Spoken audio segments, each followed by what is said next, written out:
మీ అమ్మా నాన్న ముఖ్యమా, నీ భార్య ముఖ్యమా, లేదా నీ కడుపున పుట్టిన నీ బిడ్డ ముఖ్యమా? వీళ్ళలో ఎవరో ఒక్కరిని మాత్రమే కోరుకోమంటే మీరు ఎవరిని కోరుకుంటారు?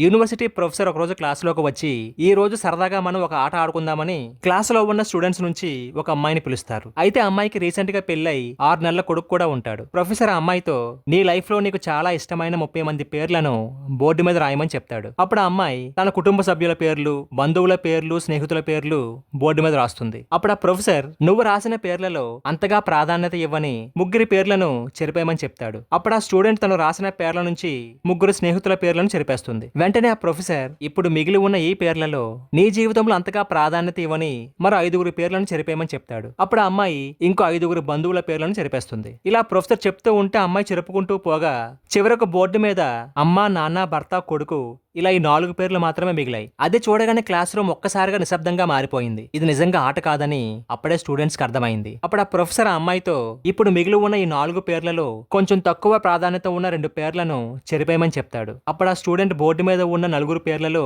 ఎవరి పేరు చెరపాలో అర్థం కాక 1 నిమిషం టైం తీసుకుని ఇది చాలా కష్టమైన పని అని భావించి చాలా బాధపడుతూ తన అమ్మా నాన్న పేర్లను చెరిపేస్తుంది. ఇది చూడగానే క్లాస్ రూమ్ లో ఒకటే ఉత్కంఠత. తరువాత ఏం జరుగుతుందా అని అందరూ ఆలోచిస్తూ ఉన్నారు. అప్పుడు ఆ ప్రొఫెసర్ వెంటనే అమ్మాయితో, ఇప్పుడు మిగిలిన ఈ 2 పేర్లలో కొంచెం తక్కువ ప్రాధాన్యత ఉన్న ఒక పేరు చెరిపేయమని చెప్తాడు. అది వినగానే అమ్మాయి కళ్ళలోంచి నీళ్లు రాసాగాయి. వణుకుతున్న చేతులతో ఏడుస్తూ తన కొడుకు పేరు చెరిపేస్తుంది. వెంటనే ప్రొఫెసర్ అమ్మాయిని వెళ్లి తన సీట్లో కూర్చోమని చెప్తాడు. అయితే క్లాస్ లో ఉన్న వాళ్ళందరికీ ఒకటే ఆతృత, ప్రొఫెసర్ తర్వాత ఏం అడుగుతాడా అని. కొంతసేపటి తర్వాత ఆ ప్రొఫెసర్ ఆ అమ్మాయిని ఇలా అడిగాడు, నీకు జన్మనిచ్చిన నీ తల్లిదండ్రులను కాదని, నీకు జన్మించిన నీ కొడుకును కూడా కాదని, బయట వ్యక్తి అయిన నీ భర్తను మాత్రమే ఎందుకు ఎంచుకున్నావని అడుగుతాడు. క్లాస్ అంతా ఒక్కసారిగా నిశ్శబ్దం అలుముకుంది. తను ఏం చెప్పబోతుందో అని ఆసక్తిగా అందరూ ఎదురు చూస్తూ ఉన్నారు. అప్పుడు ఆ అమ్మాయి చాలా బాధపడుతూ ఇలా చెప్పింది, ఏదో ఒక రోజు నా తల్లిదండ్రులను వదిలేసి నాకంటే ముందే చనిపోతారు. చదువు అని, బిజినెస్ అని ఇలా ఏదో ఒక రకంగా నా కొడుకు కూడా నాకు దూరం అవ్వక తప్పదు. కానీ జీవితాంతం నాకు తోడుగా ఉండేది నా భర్త మాత్రమే అని చెప్తుంది. ఆ సమాధానానికి